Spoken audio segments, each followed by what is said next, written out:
Bonjour à tous et bon début de semaine sous la pluie, enfin, de toute façon, dans cette région de Grande-Terre, mais aussi sous Basse-Terre. Et bonjour à tous les gens qui nous regardent en Guadeloupe, en France, en Martinique et en Afrique aussi, on nous salue. Et on va recevoir dans un instant deux femmes, Catherine Romuald, directrice adjointe de l'insertion au conseil départemental. Bonjour. Bonjour. Merci d'être avec nous. Kelly Porter, directrice de CKB. Chaque fois, j'oublie ce que c'est CKB. CKB. Alors c'est Kelly Polter. Oui. Voilà.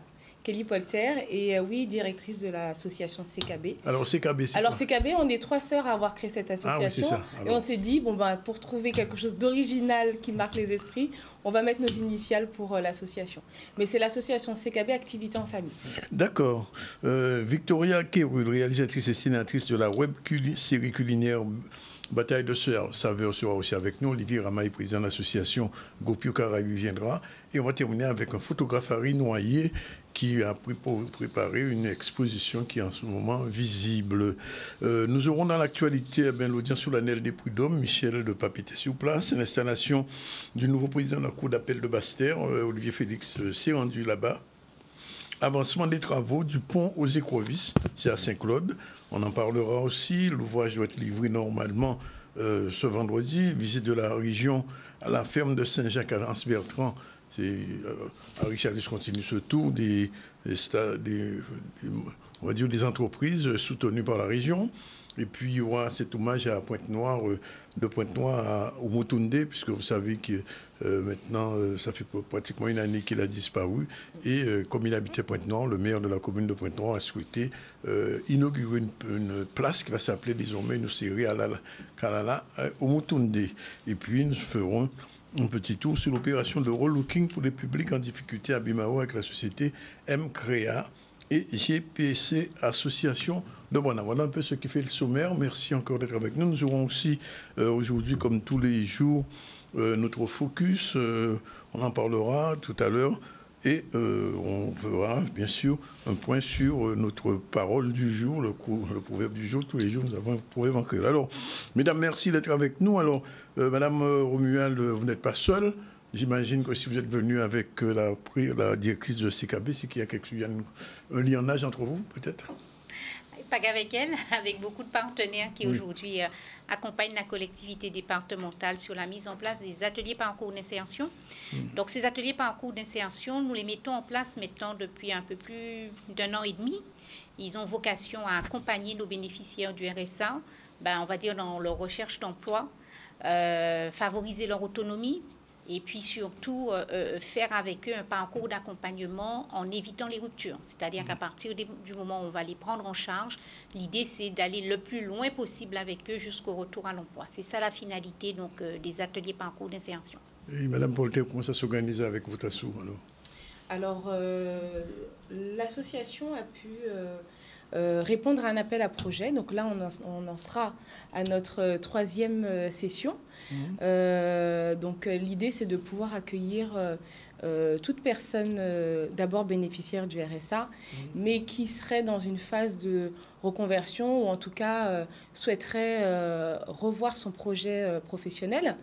Et voilà, l'opportunité de venir à CKB pour pouvoir être accompagné sur différents API. Donc on en présente 4 pour cette nouvelle session. 4 autour. Alors le premier serait autour des outils liés à l'embauche. Donc on va pouvoir retravailler avec le candidat, sa posture, la posture attendue sur le marché de l'emploi. Il va pouvoir expérimenter des ateliers de théâtre, des ateliers de coaching en image. Du théâtre? Oui, on fait du théâtre, ouais. On fait du théâtre pour apprendre à communiquer. Avec des gens du RSA? Oui, tout à fait, tout à fait. Voilà, et après, tout au long du parcours. Ils deviennent comédiens ou bien ils font ça? Alors, l'idée, c'est pas forcément de faire des comédies ou de devenir comédien, mais en tout cas de pouvoir tester des situations concrètes liées au travail. Ça peut être des conflits ou voilà, d'autres situations qui nécessitent de repenser sa posture. Donc le théâtre est dans ça. On a également pour ce programme-là, pour ce parcours, Mes outils pour l'emploi, une coach en insertion professionnelle qui retravaille avec les bénéficiaires les outils attendus, le CV, etc. Et une coach en images qui travaille également sur la présentation. Voilà, comment on s'habille suivant les différents espaces, etc. Mais comment vous recrutez les gens alors, ils envoient un CV ou un casting pour le théâtre quand même, c'est particulier? Non. Alors, comment je recrute les candidats? Oui. RSA? Oui. Alors, on fait différentes actions pour partager et faire la promotion des API. Oui. Donc, il y a le site du conseil départemental qui diffusera prochainement les offres. On est également sur notre page Internet ou page Facebook ou Instagram où on va diffuser les offres. Il existe une adresse mail où on peut envoyer sa candidature avec son numéro CAF, anti-sèche, le nom, le prénom, et puis le téléphone et le choix de l'API qui a été retenu. Mais ça veut dire que n'importe qui de n'importe quelle région qui ne soit pas de Petit-Bourg peut venir à votre assaut? Alors, vous répondez ou je réponds? Alors, je compléterai. D'accord. Donc, on intervient essentiellement sur la CNBT pour des candidats qui sont d'abord intéressés par les thèmes. Oui, ensuite, il existe d'autres API sur l'ensemble du territoire qui peuvent également proposer le même type de prestations. Alors, au niveau de, par exemple, je vois de l'artisanat, vous faites aussi de l'artisanat, visiblement? Alors, nous, personnellement, non, mais effectivement, il y a un API qui propose de l'artisanat. Oui. Alors, je reviens vers Madame Romuald. Et quand vous faites cet appel à projet, sous quels critères on accepte ou on refuse un appel à projet? Alors, l'appel à projet donc, a vocation donc, à trouver des partenaires pour remplir, nous proposer déjà des actions autour de l'insertion. Alors, Kelly a évoqué un certain nombre d'actions que CKB fait. Il faut savoir que nous avons trois thématiques sur lesquelles nous attendons des porteurs de projets. Alors, des thématiques sur la levée des freins.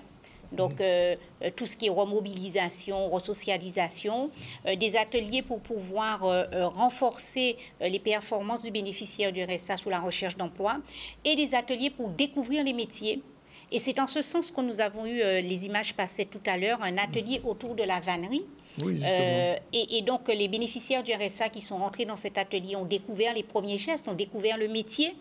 Et à partir de là, l'idée pour nous, c'est aussi de les séduire et de les accompagner. Et toute cette promotion est aujourd'hui, actuellement, dans un CAP vannerie. Oui. Donc, les ateliers qui sont spécialisés pour la découverte professionnelle permettent aux bénéficiaires du RSA soit de découvrir un métier en tension, soit de découvrir un métier porteur, soit d'être accompagnés pour la création d'activités aussi. Oui. Donc, ça nous permet en quelque part de susciter des vocations, on va dire, parce qu'on a parlé du théâtre et de l'art. Je donnerai un petit peu un aperçu des offres. Il y a des choses très originales qui vont se mettre en place sur les territoires et on couvre tout le territoire de Guadeloupe. Donc, ça veut dire qu'il y a des ateliers qui sont prévus dans toutes nos antennes locales d'insertion, puisque nous en avons 5 et on maille l'ensemble du territoire avec cela. Mais alors, la question, bien sûr, qui se pose, c'est les gens qui sont en RSA, d'après ce que j'ai pu comprendre récemment, la loi va un petit peu évoluer. Une fois que vous avez accompagné une association, est-ce que ça peut créer un emploi ou bien c'est juste pendant une période particulière, ces gens-là sont, in situ? Non, l'objectif, c'est vraiment un retour durable à l'emploi. L'atelier parcours d'insertion va préparer donc les personnes à rentrer dans des actions de formation, notamment un peu plus tard, pour conforter le portefeuille de connaissances, mais peut aussi déboucher en fonction des actions qu'ils auront suivies sur les emplois qui sont disponibles, s'ils ont déjà en quelque part le portefeuille de compétences nécessaires. Mais l'objectif, c'est pas de les faire passer dans une activité, de les laisser après. C'est vraiment de construire les parcours d'insertion. D'ailleurs, vous avez évoqué le fait que, on arrive avec la loi plein emploi. Ils seront, tous les bénéficiaires du RSA vont devoir s'inscrire dorénavant pour l'emploi. Ça va être obligatoire. Ça va être obligatoire. Sinon, l'inverse, c'est quoi si on n'est pas inscrit? Pour l'heure, je ne saurais vous répondre, monsieur Narzandronis, mais pour l'instant, il faudra qu'ils s'inscrivent. Oui. Et ce qui est important de dire, c'est qu'on va devoir les accompagner pour 15 heures d'activité. Alors, 15 heures d'activité, ce n'est pas lié à un emploi précis, mais c'est justement des activités qui vont permettre à ces personnes-là, en quelque part, de se découvrir, de se redécouvrir et de voir vers où elles auraient vraiment demain aimé travailler. Oui, et Mme Polter, je reviens vers vous. Ces gens-là, comment vous les encadrez au quotidien? Parce que, bon, je sais bien que les gens aiment bien travailler, mais il y a des gens qui peuvent aussi, entre guillemets, essayer de profiter. Non, alors, on a la possibilité de faire un accueil individuel dans le collectif, puisque les groupes sont constitués entre 6 à 8, voire 10 candidats Donc ça permet vraiment d'être dans un lien de proximité avec les personnes. Il y a un temps qui est accordé pour définir avec ces personnes les différents freins sur lesquels on va pouvoir les accompagner, puisque pour notre association, on s'attelle à travailler sur la levée des freins à l'embauche. Et puis ensuite, voilà, on reste disponible. On a une équipe qui est présente avec des travailleurs sociaux qui sont présents pour accompagner l'individu dans son projet. Oui. Et puis le soutenir. L'individu vient avec un projet quand même. Alors, certains arrivent avec un projet déjà défini, d'autres non. Et ces API ont la particularité d'éveiller, pourquoi pas, chez certains, une vocation. Vous avez parlé du théâtre. Alors, j'ai pas forcément eu de personnes qui ont continué dans le théâtre, mais quand on a pu faire l'atelier sur le développement durable, on a vu les photos, où ils ont découvert un peu le monde agricole, apprendre à planter, etc.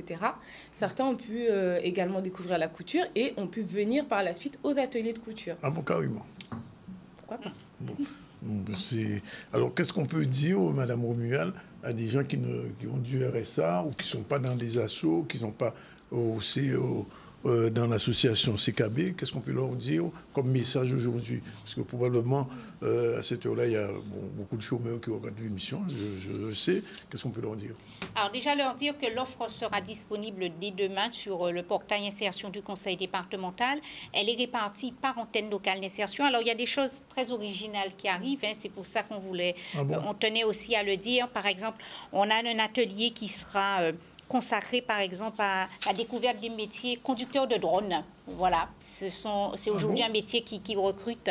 Donc, on aura aussi un atelier sur le développeur d'applications et de logiciels no-code, les métiers du tourisme vert et tourisme bleu dans le Nord Basse-Terre, celui sur l'atelier décoration recyclage à Petit-Bourg, un autre sur le recyclage d'upcycling à Capesterre-Mélo. Donc, voilà, une offre diversifiée et on les invite donc à regardez sur notre site internet l'offre qui est disponible. Il y a un lien pour s'inscrire et c'est un atelier qui est ouvert à tous les bénéficiaires du RSA aujourd'hui qui ont des droits ouverts, on va dire, voilà. Et ils peuvent donc choisir leur atelier. Ils seront mis en contact avec leur antenne locale d'insertion qui travaillera avec les porteurs que nous avons retenus pour les inscrire. Alors, je demande toujours ça quand il y a des offres comme ça touche des gens avec ou sans diplôme? Peu importe. Le critère d'entrée principal, c'est être bénéficiaire du RSA. L'âge? Il n'y a pas d'âge. Ah, il n'y a pas d'âge? Il n'y a pas d'âge. Bon. Donc, aussi bien des jeunes de 17-18 ans décrochés de l'école que des chômeurs de longue durée? Bénéficiaires du RSA. Dès qu'ils sont bénéficiaires du RSA. Voilà. Et donc, volontaires pour s'inscrire sur la durée. Alors, la dernière question, et ces gens-là sont quand même rémunérés?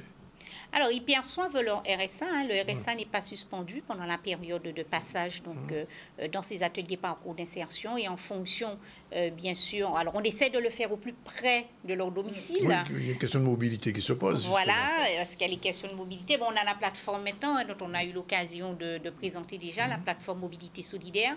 Mais on essaie de le faire au plus près des domiciles. Et si, d'aventure, il fallait se déplacer un petit peu plus loin, donc en fonction des cas, on peut financer les frais de déplacement.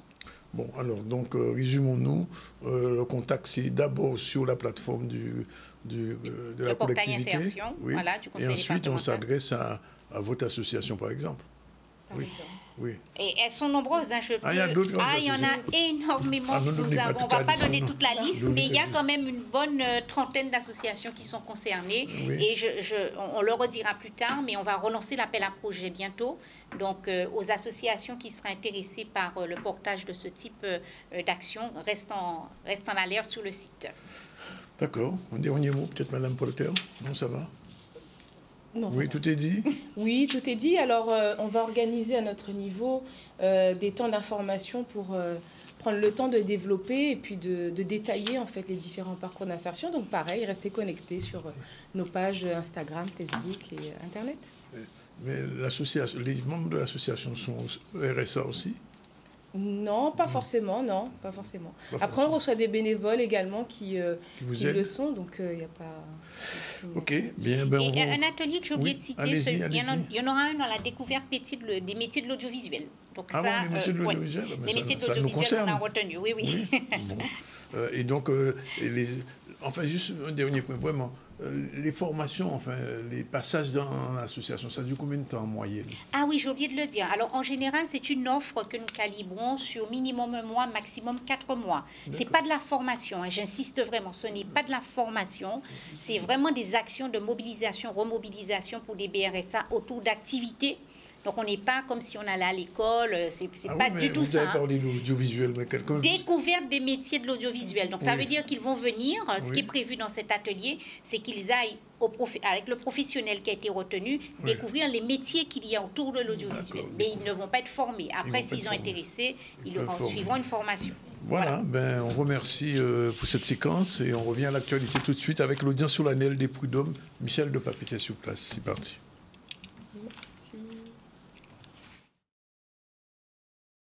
Ce matin, donc, c'est l'audience solennelle du Conseil de prud'hommes de Pointe-à-Pitre. Le Conseil de prud'hommes, c'est une juridiction assez originale, un peu une spécificité française, puisqu'elle est composée de représentants des salariés et des employeurs, et ils sont en charge de juger tous les conflits au niveau du travail. Et donc là, aujourd'hui, c'était la rentrée. Cette rentrée, ça permet toujours de faire le point un peu sur l'activité de l'année passée pour ce Conseil de prud'hommes. Et donc, on voit bien qu'il y a eu une augmentation des affaires nouvelles, mais il reste avec des délais de traitement qui sont raisonnables, à peu près à 8 mois de traitement de ces dossiers-là. Chez nous, au CPH de Pointe-à-Pitre, les dossiers se gèrent relativement bien. C'est très rare où nous ayons des conflits de personnes, de conseillers. Moi, comme je dis aux conseillers, moi, l'essentiel, c'est le justiciable, c'est de faire sortir des dossiers, de respecter les dates de prononcé. Et lorsqu'il y a... on ne peut pas respecter les dates de prononcé, il faut faire en sorte de régler le problème pour que la chose soit faite. Mais ça se passe bien au CPH de Pointe-à-Pitre.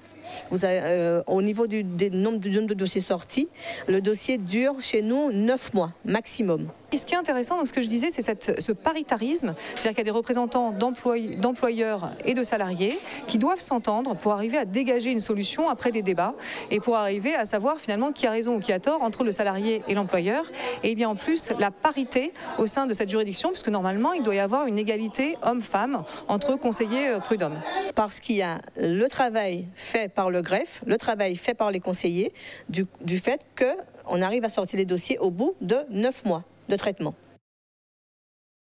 Voilà, on reste toujours dans le domaine judiciaire puisqu'il y a l'installation de Michel Janas. Il s'agit du nouveau président de la Cour de Basse-Terre et c'était devant la caméra d'Olivier Félix. On regarde. C'est vrai que je ne connais pas l'outre-mer, mais par contre, je n'ai aucune idée préconçue. Et les premiers pas, je vais les consacrer à écouter, à découvrir. Parce que ma méthode est assez simple. J'aime bien comprendre, donc je vais aller sillonner. J'ai déjà commencé tout le département en y incluant les îles du Nord.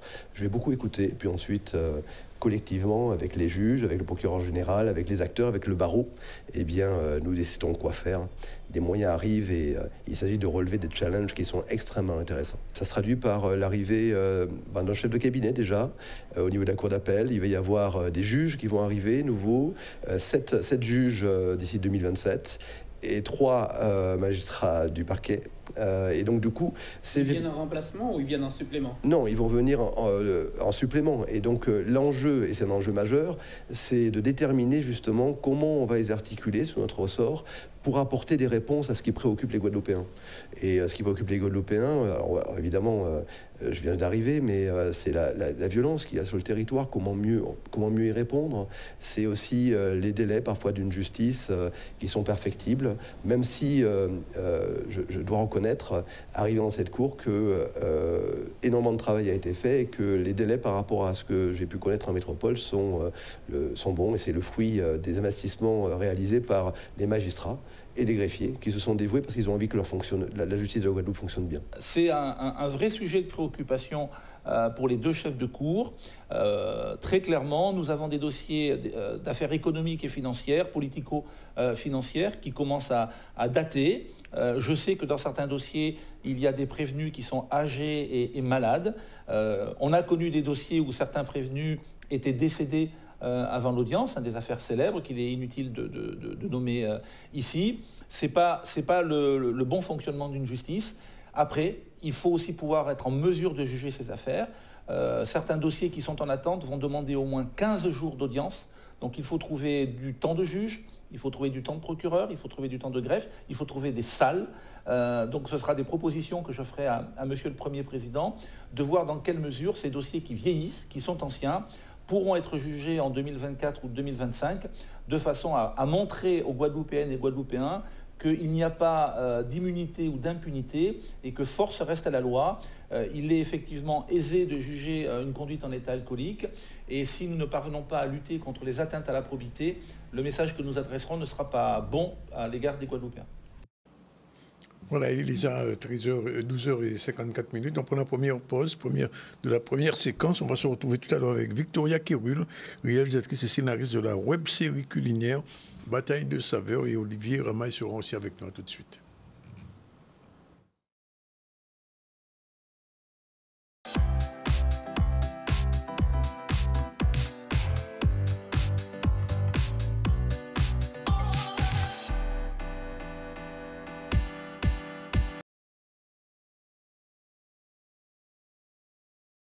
Une crème naturelle, efficace pour toute la famille. Obioma vous présente la Centella asiatica, antibactérienne, cicatrisante, apaisante, réparatrice aux multiples indications, dermite séborréique, coup de soleil, brûlure, piqûre d'insectes, poils incarnés, eczéma, psoriasis, syndrome pieds-mains-bouche.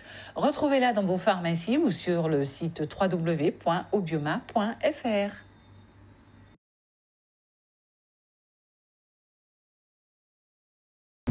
Active, pétillante, dynamique, élégante, naturelle, chic, décontractée, glamour. Se sentir belle comme on aime, avec un grand M comme Malibu. Retrouvez-nous vite dans nos boutiques de Jarry, Pointe-à-Pitre, Basse-Terre et sur nos pages Instagram et Facebook.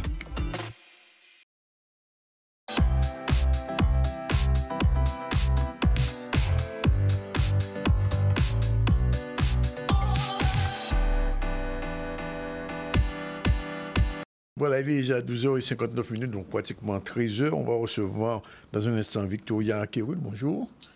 Elle est la réalisatrice et la scénariste de la web-série Bataille des saveurs. Les saveurs se battent. Et on va recevoir Olivier Ramaille, lui, il est président de l'association Goupio Caraïbes. Bonjour. Bonjour à tous les deux. On en parle dans un instant. On revient à l'actualité. L'actualité, c'est l'avancement des travaux du pont aux écovistes à Saint-Claude. Il y a longtemps qu'on disait qu'il fallait le refaire, mais ça y est, ça avance, c'est pas terminé. Reportage, on regarde. On a repris la base des piles, des deux piles. Puis on a mis une structure d'étaiement pour prendre les efforts du pont. La structure, on l'a vendue pour 2 ans, tout en sachant que la région a commencé déjà pour faire le nouveau pont. On a mis une série de capteurs pour voir comment évoluer la structure. Avec la réunion qu'il y a eu ce matin, on a vu avec les services de la région de Guadeloupe. Le test est vraiment concluant, mais on garde quand même la semaine d'observation. Et par la suite, en fonction de cette semaine d'observation, on va peut-être ouvrir, comme je viens de vous dire, à 2 voies sous l'ouvrage. C'était compliqué. C'est des travaux qui ont duré quasiment 1 mois. On n'a pas été gâtés par le temps au mois de décembre. Et il fallait le faire, on a fait le boulot et on a plutôt bien réussi. Voilà, normalement, ce pont-là devrait être livré dans les jours qui viennent. On nous dit peut-être vendredi. Visite de la région à la ferme de Saint-Jacques. Vous savez que le président de la région a entrepris un Charles Lustou, on va dire ça comme ça, puisqu'il va visiter un certain nombre d'entreprises. La semaine dernière, c'était l'entreprise de volaille. Cette fois-ci, c'est à Saint-Jacques, une autre ferme à Saint-Jacques et à Lens-Bertrand. Olivier Moradel l'a suivi. Aujourd'hui, nous sommes à la ferme vraiment de Campèche. Pourquoi? Parce que depuis quand même quelque temps, nous accompagnons cette filière. Nous voulons effectivement augmenter le nombre de productions de pôles, mais aussi d'œufs. Et aujourd'hui, comme il le dit, nous sommes à 60% seulement de la consommation guadeloupéenne. Donc nous sommes venus voir comment accompagner cette entreprise de manière à monter en gamme, mais surtout de permettre aussi à créer des emplois pour les jeunes guadeloupéens. En essor, je dirais que c'est surtout une filière qui a beaucoup d'avenir à partir du moment où il y a de la volonté, du sérieux, de la rigueur. On peut, à mon avis, être, en tout cas au niveau de la souveraineté alimentaire, sur la partie pondeuse, atteignent quasiment les 90-95% de la consommation. Il faut continuer d'utiliser tout ce qui est autour de l'œuf, que ce soit l'œuf liquide, que ce soit les œufs durs, que ce soit le problème des coquilles. Donc je pense que ici on montre bien que l'économie accompagnée par la région, accompagnée par les fonds européens, c'est une économie qui promet. Nous avons ressenti la volonté effectivement du directeur, M. De Salme, et ses équipes. Et nous ferons tout pour pouvoir continuer à l'accompagner sur les fonds européens, le FEADER surtout, qui le consomment très bien, et répondre à l'attente surtout des croisiéristes, des hôtels, mais aussi des Guadeloupéens. Bien, on espère qu'on pourra de plus en plus manger du vrai poulet made in Guadeloupe, non pas des poulets qui viennent de l'autre bord de la mer. Madame Kéouil-Leroy, bonjour. Alors, présentez-nous un petit peu cette série que vous avez montée, que vous avez réalisée. Qu'est-ce que vous a donné l'idée? Alors, ce n'est pas mon idée, c'est l'initiative de M. Tony Mohamed Ali. Qui est le vice-président de l'IGO à Fleur aujourd'hui. Oui. Et donc, il avait une envie de créer un concours de cuisine qui valoriserait les fruits, les légumes et la viande de Guadeloupe. Oui. Et il y a eu une cohésion autour de ce projet. Et on va dire que j'ai matérialisé l'idée avec cette web-série de 5 épisodes qui est diffusée actuellement sur YouTube, Bataille des saveurs. Mais vous êtes vous-même réalisatrice, je comprends Exactement. Bien. Oui. Et donc, ce n'est pas votre premier coup d'essai? Alors, j'ai été souvent assistante réalisatrice ou co-réalisatrice. On va dire que sur une émission de cette envergure, c'est mon premier coup d'essai. Bon, alors, quel est l'objectif même de... parce que ça s'appelle Bataille des saveurs. Pourquoi Bataille des saveurs? Alors, en fait, c'est un concours culinaire entre différents participants. Ils sont 7 à la base et ils vont en fait essayer de proposer la meilleure assiette locale. Donc, une assiette qui sera composée de fruits, de légumes et de viande. Donnée par nos agriculteurs. Et en fait, il y aura une sorte de compétition entre nos candidats afin d'avoir la meilleure assiette locale. En ce moment, oui, c'est en ce moment jusqu'au 7 février. Jusqu'au 7 février. Alors, tous les gens qui font de la cuisine, ces chefs sont en compétition en ce moment ou bien il y a une catégorie particulière? Alors, nos candidats n'y connaissent rien à la cuisine. Pourquoi ce choix? Ah bon? Ah bah oui. Et oui, ils n'y connaissent rien à la cuisine, mais seront encadrés de chefs qui s'y connaissent et qui leur apprendront à cuisiner. Notamment Chef Kishna qui va encadrer nos candidats. Joël Kishna qui va encadrer nos candidats afin de leur transmettre le savoir culinaire. Oui. Pourquoi ce choix? Parce qu'il y a souvent une sorte de barrière mentale pour beaucoup d'entre nous sur le fait que cuisiner fait partie, comme vous l'avez dit spontanément, pour une élite. Alors que cuisiner, ça fait partie de notre quotidien. Oui. Et donc, c'est cette envie qu'on a de montrer à tout un chacun, à chaque personne, que c'est tout à fait possible de cuisiner, et en plus de ça, avec nos produits locaux. Oui. Ça veut dire que vous-même, vous avez un petit peu appris à cuisiner pendant que vous tournez... Exactement. Voilà, quand même. Alors, j'avais des petites connaissances, mais on va dire que... Vous avez approfondi vos connaissances? Exactement. Quels sont les plats, enfin les saveurs qui reviennent le plus souvent dans ce... Alors, nous avons de la viande, puisque la viande est un élément central de tous les plats, ainsi que les fruits, les légumes. Donc, il peut y avoir du porc à l'ananas. Par exemple, oui. Voilà, de la gyromonade, une ratatouille créole avec du bœuf local. Donc, vraiment, c'est vraiment un panel, tant que les fruits, les légumes et la viande sont mis à l'honneur. Et vous avez vu des choses qui vous ont donné envie le goûter? C'est vrai que l'épreuve de finale avec le porc à l'ananas, ça mettait l'eau à la bouche. Le porc à l'ananas, ça vous a... D'accord. Et pas de dessert, uniquement des repas ou bien tout complet? Des plats, uniquement des plats. On est resté... Et les gagnants, ils auront quoi? Alors ça, on le saura à la finale. Ah bon, on va à un concours sans savoir ce qu'on gagne? Alors déjà, il y a quand même, d'une façon symbolique, le savoir que donnent les jurés à ces candidats qui ne connaissent rien à la cuisine. Ils sont quand même encadrés sur 5 épreuves par Chef Kishna, qui est une pointure de notre gastronomie. Et à la fin, ils auront quelques cadeaux et quelques petites possibilités surprises. Alors, une série, en général, c'est 30 minutes, 40 minutes. Chez vous, c'est combien? Chez nous, c'est environ 25 minutes. 25 minutes? Exactement, oui. Et on peut tout voir le coup? Ou bien c'est... Alors, il y a les épisodes tous les mercredis à 16h. Mais si, par exemple, vous décidez de regarder aujourd'hui Bataille des saveurs, il y a déjà à votre disposition les épisodes 1, 2 et 3. D'accord. Et le lien, on le trouve où sur YouTube? Alors, vous pouvez trouver le lien sur la page Instagram de Bataille des saveurs, mais également sur YouTube en tapant simplement Bataille des saveurs. C'est la première édition de Bataille des saveurs? C'est la première édition. Il y en aura d'autres alors? Ah, ça, ce sont nos présidents, Digua Fleur, Digua Vie, qui en décideront. Et sinon, en tant que réalisatrice, vous avez déjà d'autres projets? Alors, oui, mais c'est aussi un petit peu top secret. C'est top secret, je sais. Posez la question, mais je savais que c'est top secret. En tout cas, vous remercie, on va regarder ça. Donc, épisode disponible tous les jours à partir du 10 janvier.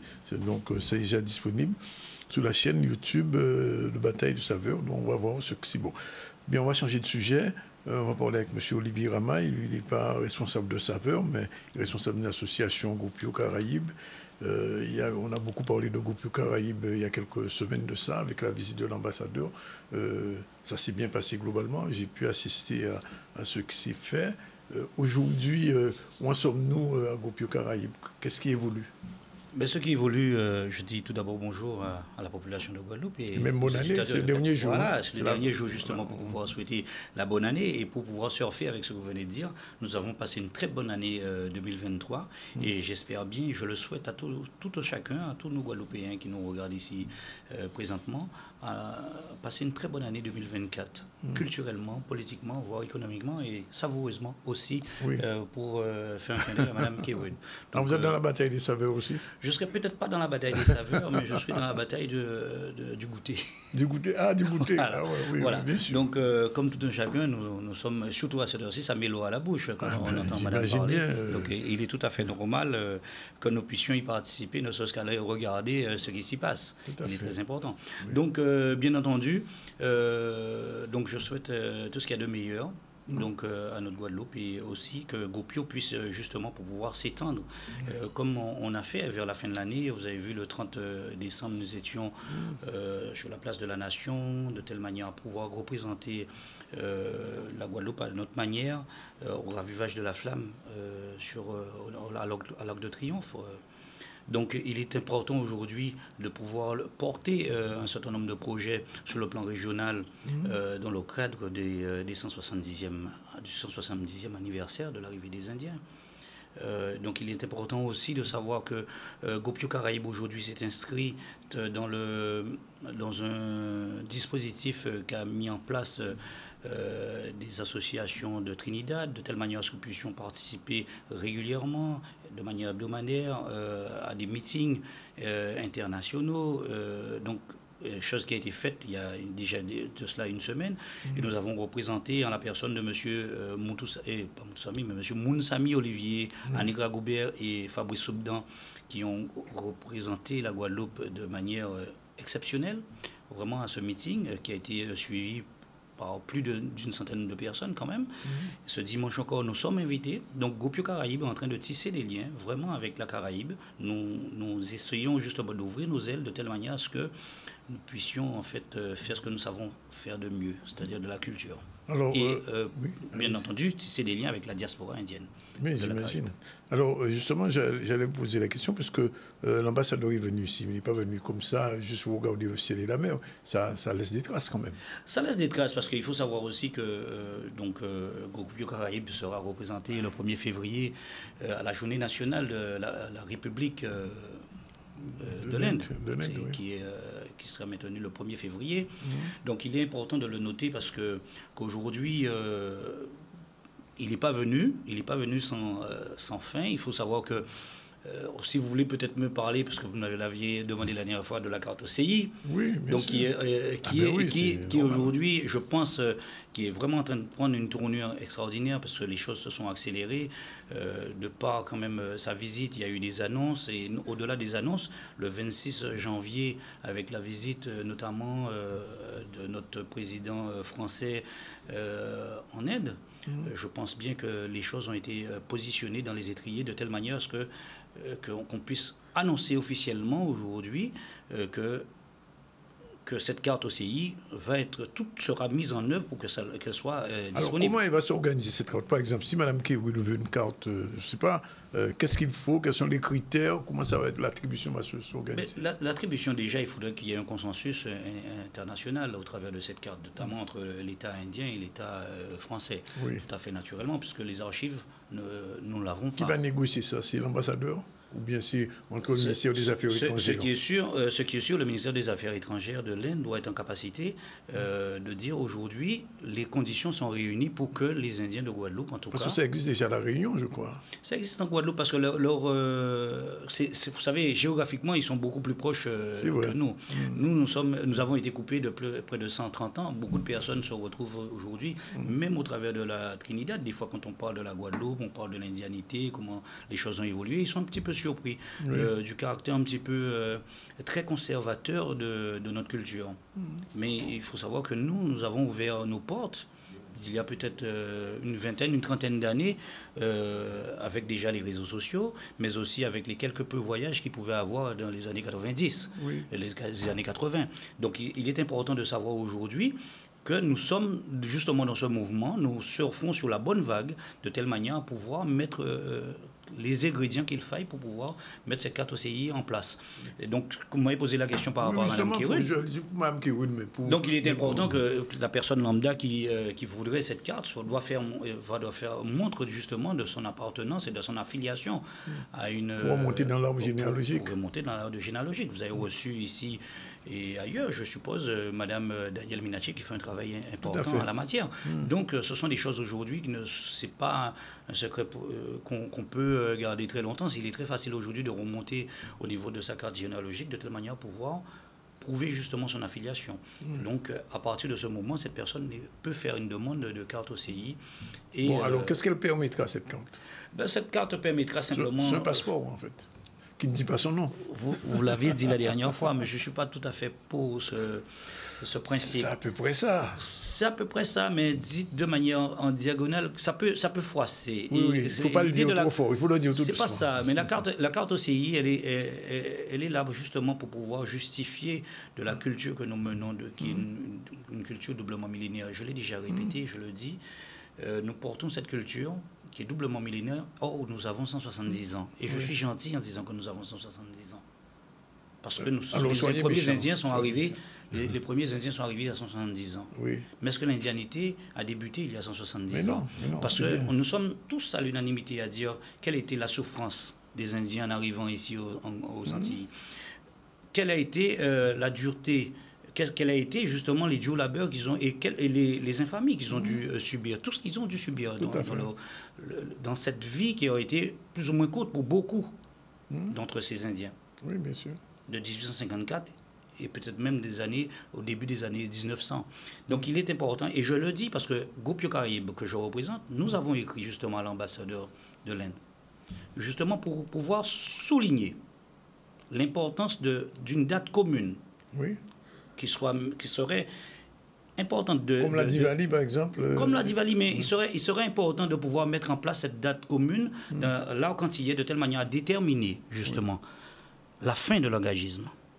D'accord. Quand une personne pas le début, vous fouillez la fin, pas le début. Je dis bien quand vous fêtez, il est bien de rappeler que les Indiens sont arrivés en 1854, mais il est peut-être beaucoup plus important de se dire quand est-ce que cet engagisme-là a pris fin. Vous ne fêtez pas l'arrivée des esclaves en Guadeloupe, vous fêtez la fin de l'esclavage. Oui. Est-ce que tout le monde, à l'unanimité, nous disons que l'arrivée des Indiens, c'est un esclavage masqué, entre guillemets? Il y en a beaucoup qui le disent. Mais il faudrait peut-être dire officiellement aujourd'hui quelle a été la date qui a marqué la fin de cet engagisme, entre guillemets. Parce que je vais vous rappeler, Mme Sakarabani, qui a été présidente de Martinique Inde pendant des années, qui a été à la tête du Gopio Martinique pendant des années, a écrit dernièrement un bouquin qui s'appelle Sinama et Minachi, qui fait montre justement d'une personne, au travers de son livre, d'un témoignage familial, qui fait montre d'une personne qui soit arrivée en Martinique au travers d'un enlèvement. Dans ce cadre-là, vous parlez d'engagisme? Vous pensez que c'est le cas, c'est un seul cas qui existe? Non, personnellement, j'ai écrit un livre. Il y avait beaucoup d'histoires. Personnellement, j'ai écrit un livre où justement, que je mets au travers de ce livre-là, je souligne justement l'arrivée d'une personne en Guadeloupe qui, non pas à travers de l'engagisme, mais à travers de l'obligation. C'est-à-dire? De l'obligation, parce que ce sont des personnes qui n'ont s'engager pour quelque chose, c'est un acte volontaire. Oui. Est-ce que tous ces Indiens ont été volontaires? Là est la question. Ou est-ce que ça peut simplement être un débat? Donc il faut savoir effectivement que l'engagisme existe, certes, mais est-ce que cela fait l'unanimité? Moi, quand je lis, par exemple, le livre de Mme Sagarabani, je dis non. Quand je lis et j'entends un certain nombre de témoignages, je dis non. Donc j'estime qu'il va falloir mettre en place, justement, il va falloir trouver cette date officielle, à travers lesquelles on peut la Guadeloupe et la Martinique, que ce soit uniforme dans la Caraïbe. Parce que les arrivées ne sont pas à la même époque. Hein. Non, les arrivées ne sont pas dans les mêmes époques. Mais il faut savoir qu'il y a une date bien particulière où l'Inde a décrété la fin de l'émigration. Oui. Donc c'est valable pour toute la Caraïbe, mais c'est valable pour l'ensemble des pays qui accueillaient des Indiens à l'époque.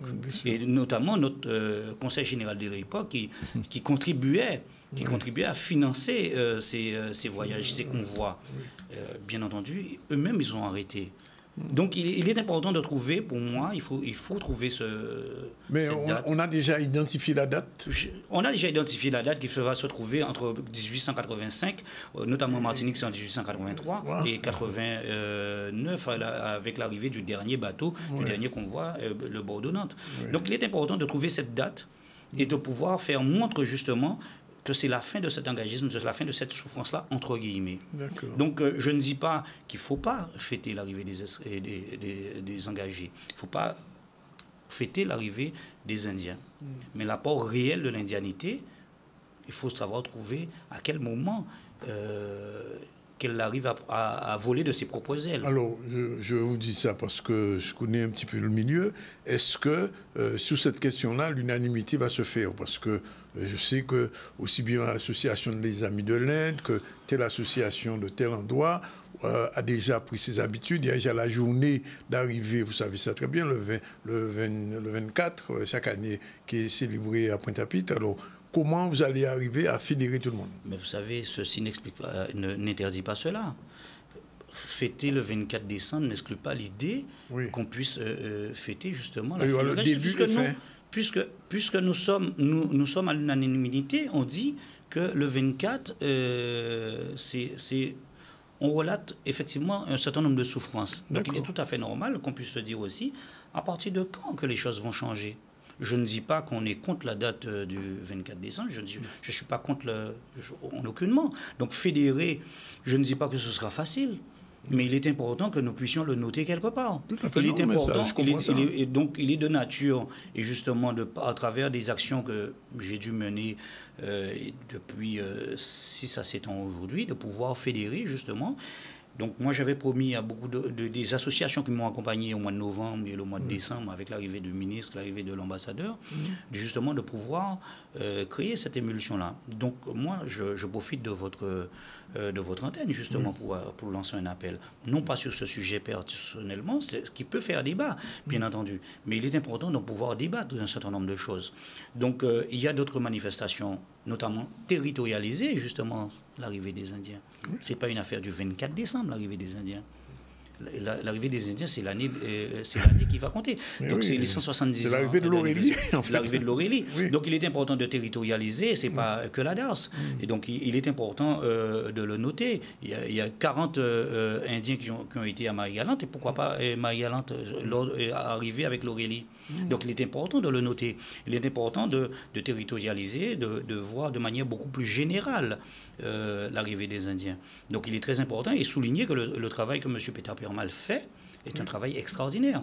Donc il a le mérite justement d'être là quand ça a été le désert à Pointe-à-Pitre. Il a eu le mérite de continuer à faire ce travail et d'aujourd'hui c'est un travail qui porte ses fruits. Il est important de le noter.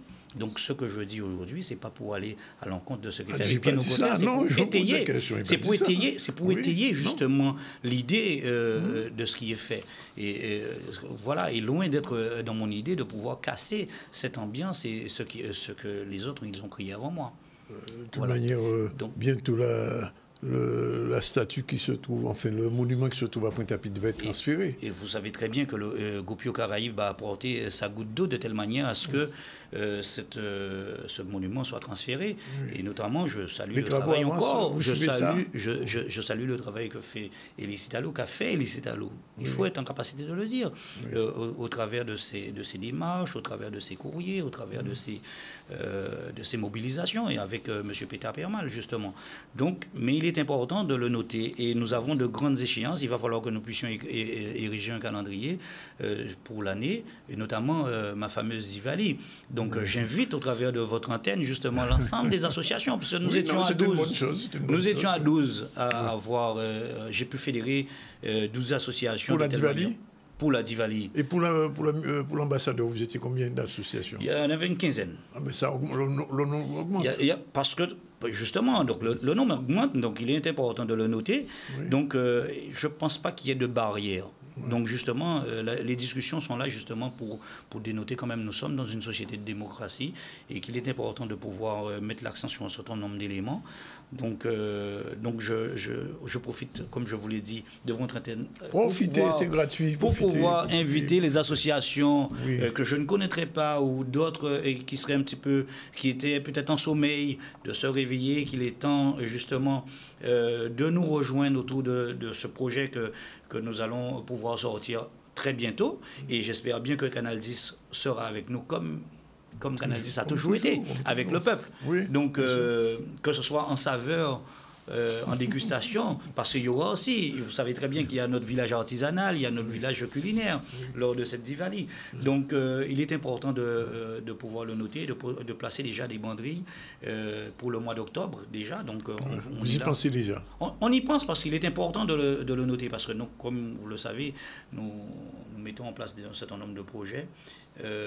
Mais pour pouvoir réunir 1500, 2000 personnes, il est important que ce soit bien cogité. Je vais vous embêter un petit peu.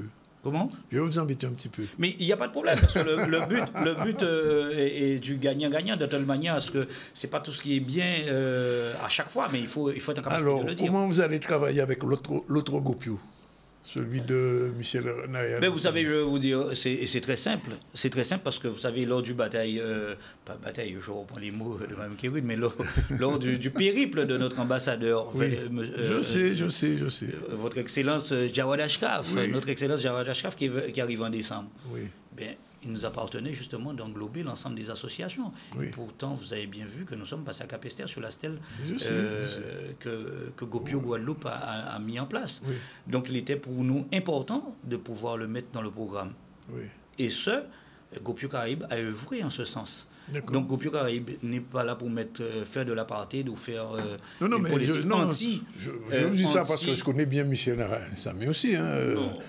Vous connaissez Michel Naranassami, mais peut-être vous ne connaissez pas encore assez bien M. Ramaï Olivier, en la personne Gopio Caraïbe, de telle manière à savoir que tout simplement on mettra tout en œuvre justement pour pouvoir travailler avec tout le monde. On mettra tout en œuvre et justement on a déjà prouvé par le passé. Et j'espère qu'on va essayer de... Justement, nous, on va proposer des choses. Il appartiendra à tout un chacun, non pas de s'y ranger, mais en tout cas d'essayer de travailler. C'est ça le plus important, c'est d'avancer. Oui. Alors, dernière question quand même. Je reviens sur la visite de l'ambassadeur. J'avais que comprendre, puisque vous avez fait une réunion avec des chefs d'entreprise et vous avez discuté, vous avez réuni un certain nombre de chefs d'entreprise. Qu'est-ce que ça va générer pour le futur?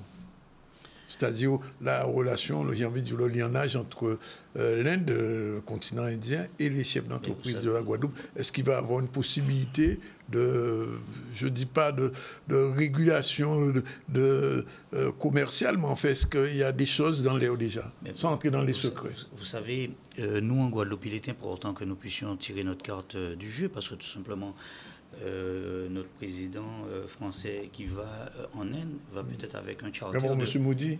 Il va avec un charter d'entrepreneurs. Il va avec un charter d'entrepreneurs franco-français.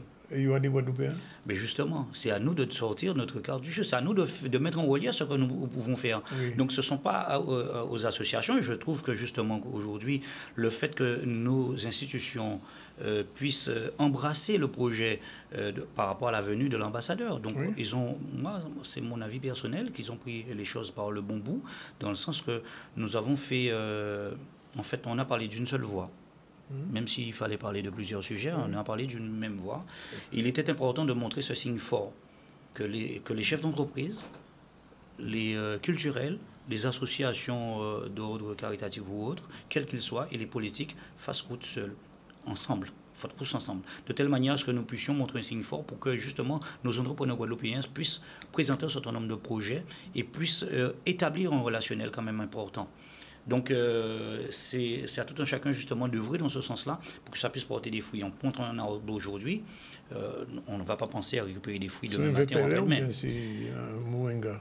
Vous savez, si c'est un VPLS, ça prendra un petit peu plus de temps pour qu'on puisse extraire l'huile qu'il faille pour pouvoir vivre et pour pouvoir nous soigner. Mais il est important de savoir si on plante un grenadier, même si à la fin de l'année prochaine, il va falloir de trouver au moins une grenade pour pouvoir se nourrir. D'accord. Ben écoutez, on est content de vous recevoir et d'entendre tout ça. Comme vous savez, on va suivre. Il faudra rester à l'écoute et surtout, il est important justement de le dire à nos chefs d'entreprise. Sans la culture, si on ne connaît pas le pays, on ne peut pas fonctionner. On ne peut pas aller en Inde ou aller en Chine ou aller au Japon et dire qu'on va commercer. Donc il faut connaître le pays, mettre les choses en place, forcer par le bon bout. Donc travaillons ensemble pour que nous puissions avancer. Juste une petite précision. Autrefois, vous avez parlé de ça tout à l'heure, autrefois ça se faisait souvent. Il est prévu un voyage en Inde avec Gopio Caraïbes? Gopio Caraïbes en gestation, effectivement, un voyage en Inde. Mais au-delà d'aller en Inde, il est important de s'ouvrir, comme je le dis, sur la Caraïbe. D'abord.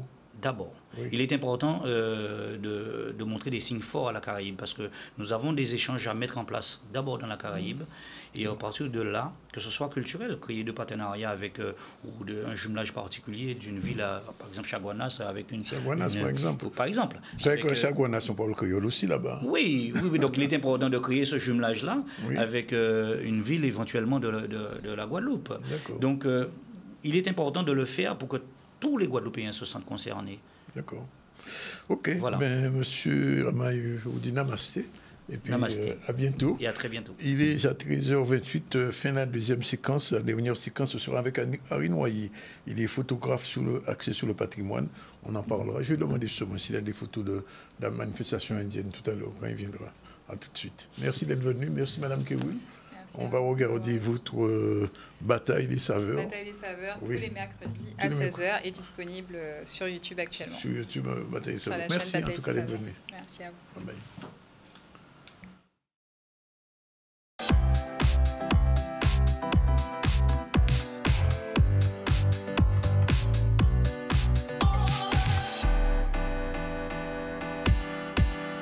Voilà, il est exactement 13h et je vais dire, vous donner l'heure exacte.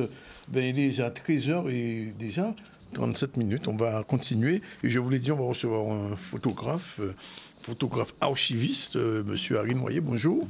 Bonjour à tous. Avec lui, je ne sais pas si on aura le temps de voir tous les livres, mais il a 17 bouquins sur la photo que je découvre et dont on va parler tout à l'heure. Alors, rapidement, on revient à l'actualité. L'actualité, c'était cet hommage à Omotunde. Vous savez, Omotunde est disparu il y a pratiquement une année déjà, et il habitait Pointe-Noire. Et le maire de Pointe-Noire, M. Camille Elisabeth, a souhaité effectivement rendre un hommage en créant une place publique à Pointe-Noire, en hommage à Canala. On regarde.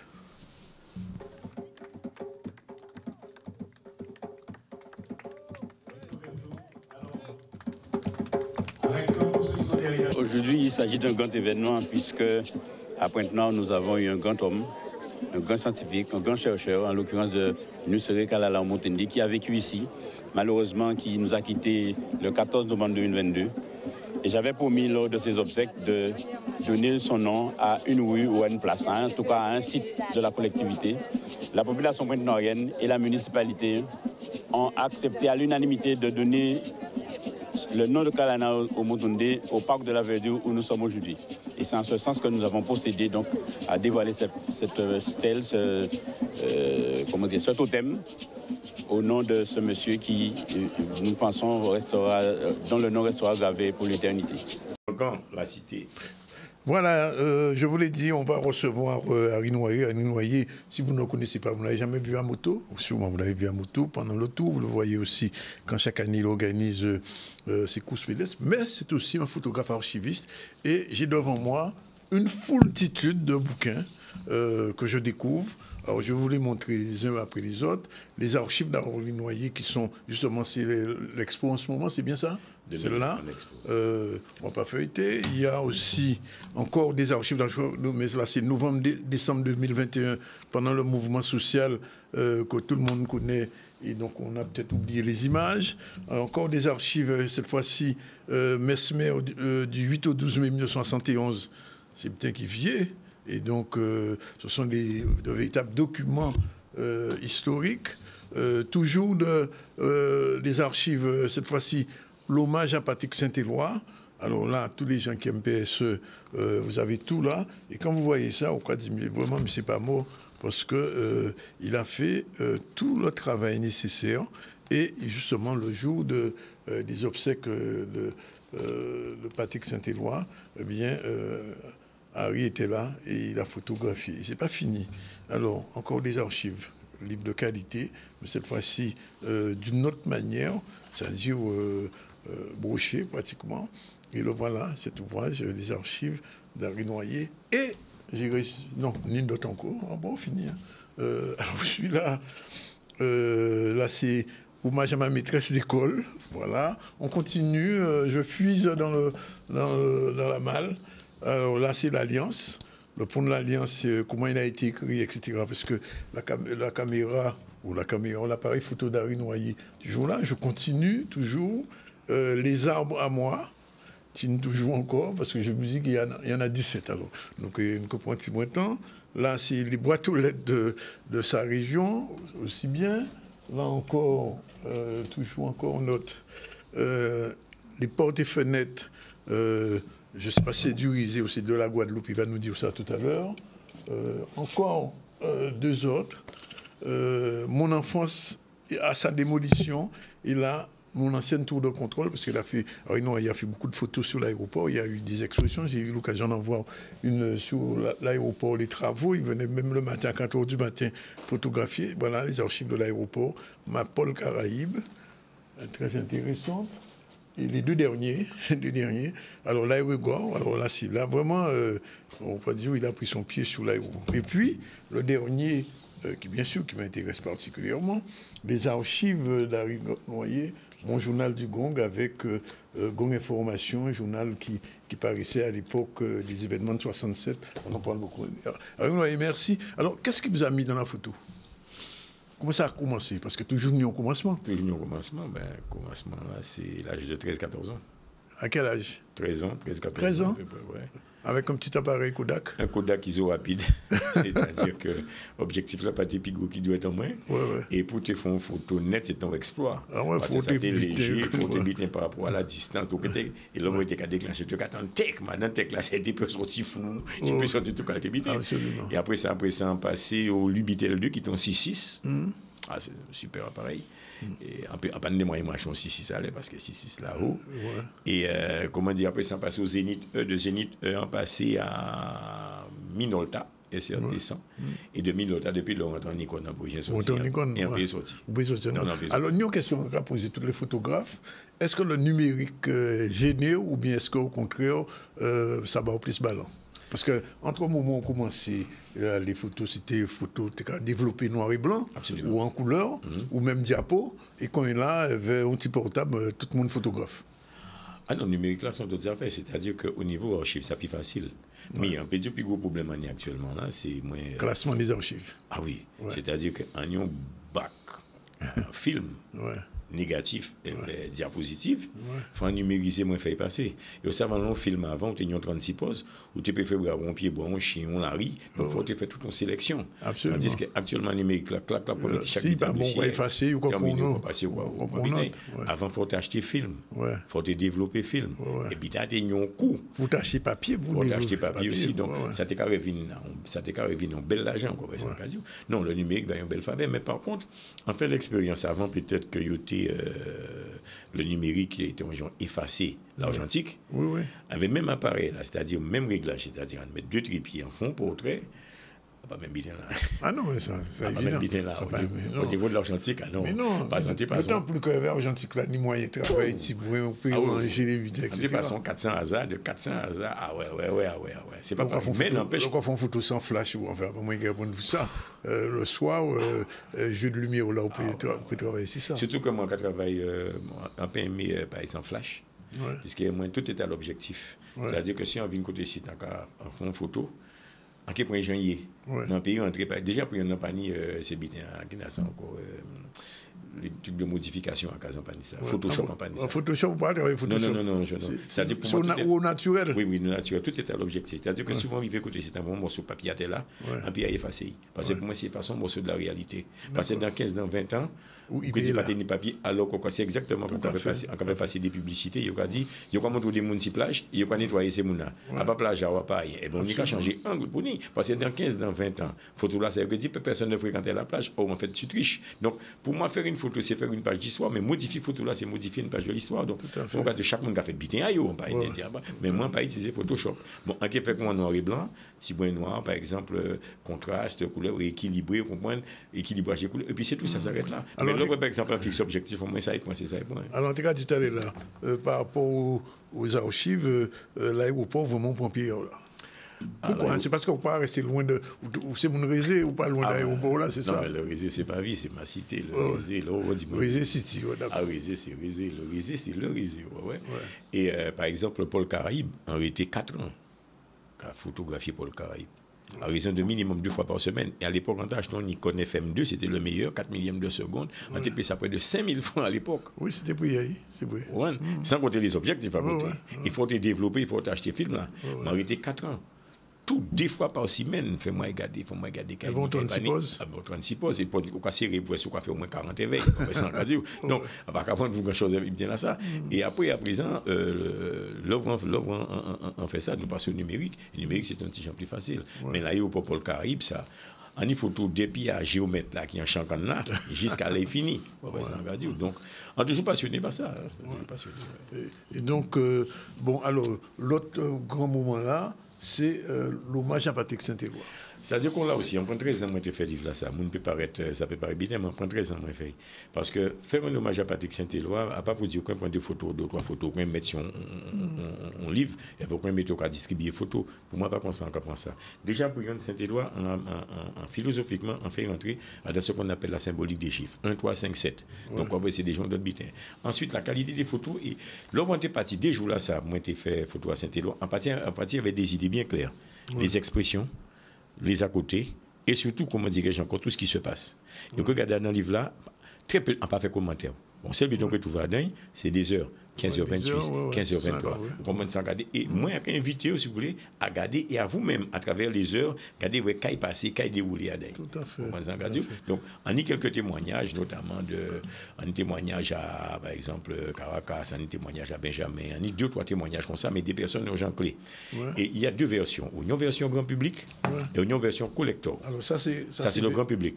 C'est la version grand public. La version collector, c'est ça. Ah oui, la version collector, c'est ça. Et la version collector. Ni plus photo dans la version collector. Ah oui. C'est-à-dire qu'il y a une débité qui contenu un collecteur là, qui n'est pas contenu dans un grand public. C'est un peu normal. Au niveau qualité, quoi, bien vrai aussi que c'est pas, c'est de la qualité. Comment dirais-je? Vrai travail. Et en plus, si vous voulez, dans un collecteur là, ça on peut trouver devant un grand public là. Et en plus, vous voyez que on a un bandeau qui vient là-dedans et on a un marque-page. Même là aussi, on a misé sur la qualité. Ceci, indépendamment, je dirais, du bénéfice financier. Voilà le marque-page. Voilà le marque-page. Voilà.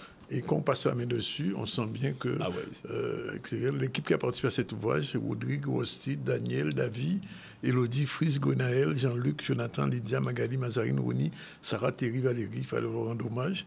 Oui, c'est hommage à tous ces gens parce qu'on a travaillé le grand large. Ouais. Et qu'on l'a aussi un peu en anecdote. Combien de gens disent, oui, ça, vous avez fait là, bon, pourquoi pas faire en France, pourquoi pas envoyer de l'autre côté? Chaque monde est principal. Ouais. Mais moi, personnellement, la Guadeloupe, l'opinion pour y encore respecter. Mais moi, c'est que j'ai devant nos livres et des sables qui ont parti la capacité de trouver un premier Guadeloupe. Ça, c'est reproché moi. Talent pas moi. Il n'y a pas soulever point, pas point. Mais ni mon gars, acheté. Et en plus, de mon butin, c'est que tous les livres là, ça, ils ont en édition limitée. Tous en édition limitée. C'est les collecteurs, pratiquement. Tout en édition limitée, pratiquement. Même bien Bouchi là, Gongla en édition limitée.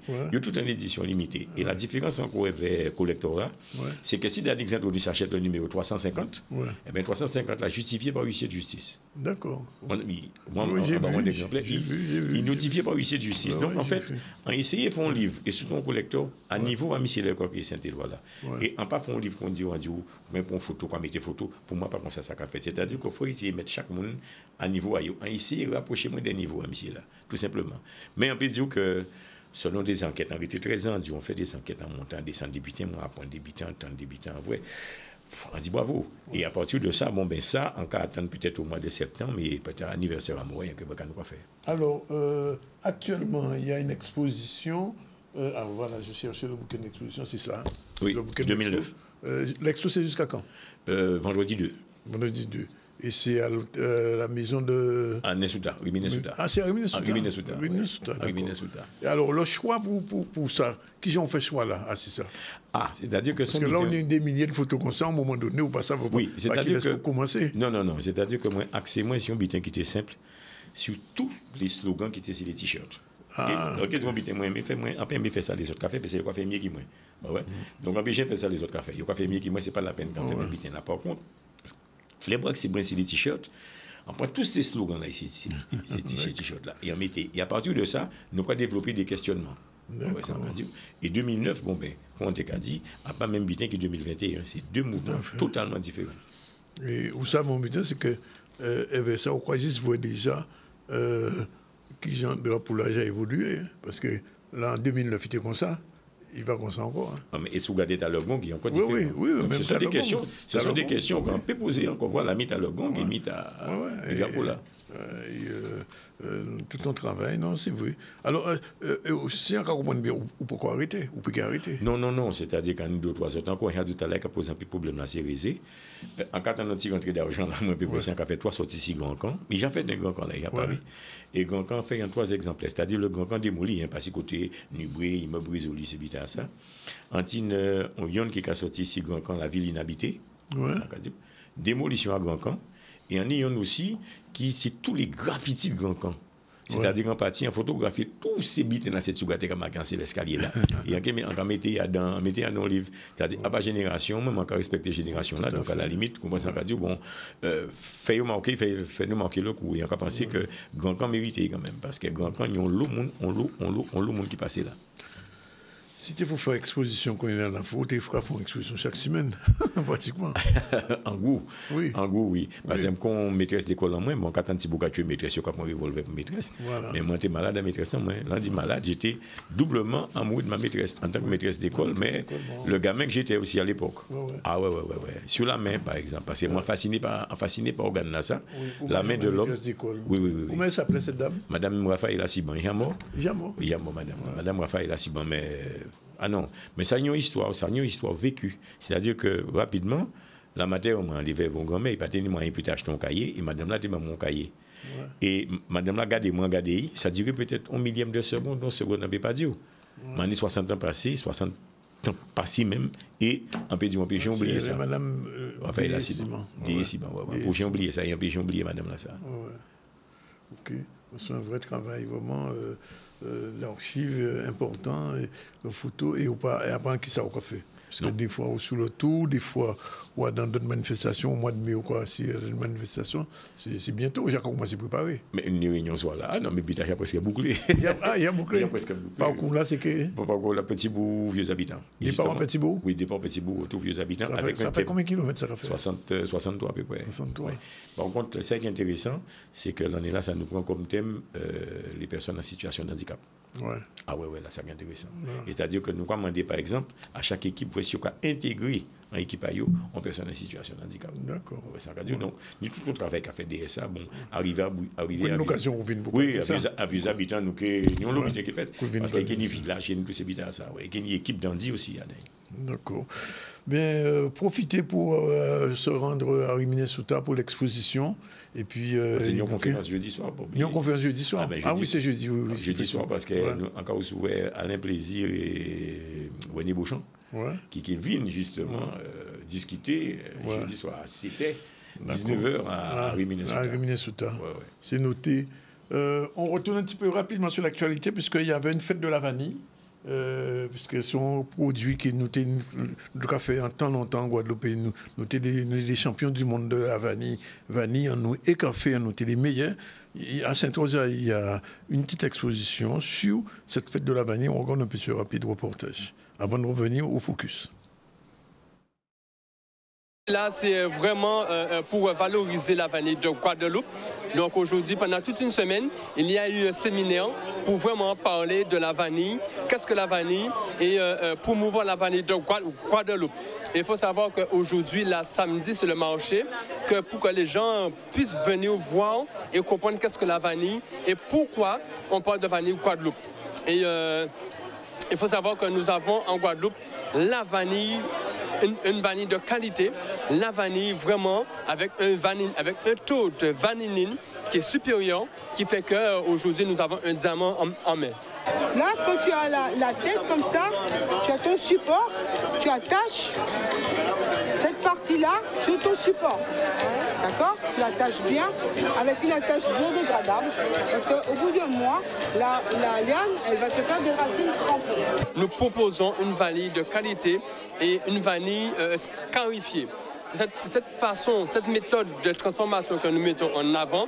Cette méthode de transformation nous donne une qualité suprême par rapport à la transformation et à un affinage précis qui nous permet d'avoir à la suite une vanille givrée. La vanille givrée, c'est vraiment une concentration d'arômes et d'essence qui par la suite nous permettra d'avoir du givre de cristaux. Je vais vous montrer sur la gousse. Et vraiment, cette vanille, elle est très recherchée gustativement parlant. Elle est vraiment bonne.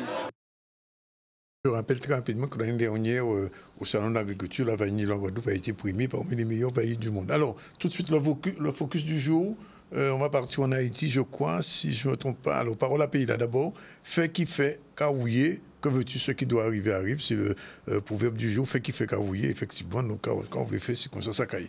Et le focus du jour, tout de suite, c'est Rimini-Souta. Alors, focus au major Rimini-Souta. Il est né le 1er octobre 1883 à Saint-Claude. Il a été maire de sa ville de 45 à 65. Il a eu quand même 20 ans. Rimini-Souta est un médecin vétérinaire. On vient de parler de la salle Rimini-Souta, mais voilà, ça tombe bien. Homme politique proche des idées communistes. Le 22 février 59, il préside la journée des intellectuels communistes en Guadeloupe, défenseur de la culture guadeloupéenne, résistant. Il fut censuré par le gouverneur Constant Saurin. Il a travaillé en Martinique et dans plusieurs pays africains. Il rencontra Félix Éboué au Sénégal. Il a aussi travaillé en Mauritanie, au Mali. Ses déplacements ont contribué à élargir la connaissance qu'il avait des mouvements de libération des peuples et à forger sa vision sur le développement des sociétés. Il est considéré comme un illustre visionnaire. En 2012, le maire Eli Khalife honore sa promesse et installe la statue Rimini-Souta devant la mairie. Il faut se le dire, pourquoi on en parle aujourd'hui, c'est parce qu'il est mort le 29 janvier, mais c'était en 1969.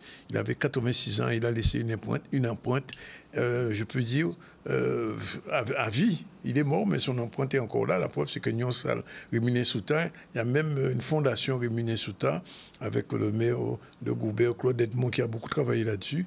Et Rimini-Souta, ça a été vraiment, comme on dit, un visionnaire, quelqu'un qui a marqué l'histoire de notre pays.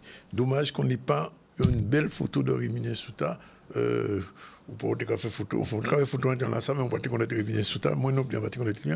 C'est après ça, on vient de commenter. En tout cas, merci d'être venu. Alors, je rappelle que depuis le début du ZCL, puisqu'il va être 14h, on aura terminé, oui, 55. On a reçu Catherine Romuald, la directrice générale adjointe de l'insertion, et Madame Kelly Polter, directrice du CKB. Nous avons parlé des moyens justement de permettre aux gens qui sont dans l'insertion de pouvoir travailler, d'être non pas dans des formations, on a bien précisé, mais d'être dans un système qui permet de trouver un emploi. Ensuite, on a reçu Victoria Kérul.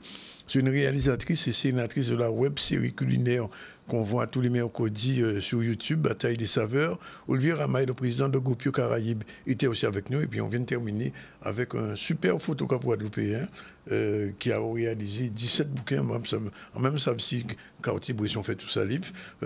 Harry Noyer qui est encore avec nous. Et je vous rappelle donc en ce moment qu'il y a son exposition. Si vous n'avez pas encore le livre sur Saint-Éloi, c'est le moment de la voir. Et puis l'exposition, c'est à Rémy Souta. Et jeudi, il y aura une grande manifestation. Il y aura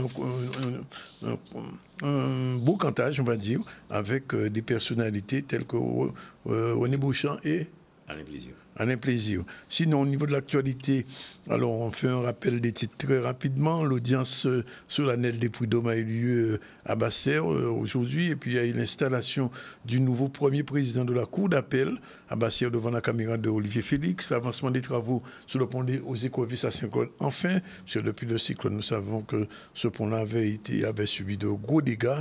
Bien, il devrait être prêt dans les jours qui viennent. Visite de la région du président de région à la ferme de Saint-Jacques à Anse-Bertrand. Là aussi, c'est l'aide que la région apporte à des entreprises guadeloupéennes. Et là, c'est l'entreprise de Volaille. Et Richard s'est rendu sur place. Et on a vu avec M. Le Palme. Hommage à Kalala, au Moutoundé, c'est à Pointe-Noire. Il y a une place désormais qui s'appelle Nusserere Kalala au Moutoundé. Et c'est un hommage à ce Guadeloupéen, historien, chercheur aussi sur l'histoire de l'Afrique et j'ai envie de dire des nègres même. Il a fait un travail, d'ailleurs il était ici souvent le jeudi avec Harold. Et puis on se allés à Sainte-Rose voir la fête de la vanille. On vous remercie de votre attention. On se retrouve demain à la même heure, 12h30. La réalisation a été faite par Yann avec le soutien de Satiam derrière. Et nous, on vous dit merci d'être avec nous. Et Harry, merci d'être venu nous présenter. Tous tes chefs-d'œuvre, c'est des chefs-d'œuvre. Un radio, c'est des chefs-d'œuvre et qu'il faut avoir. Voilà, c'est fini pour aujourd'hui. Okay.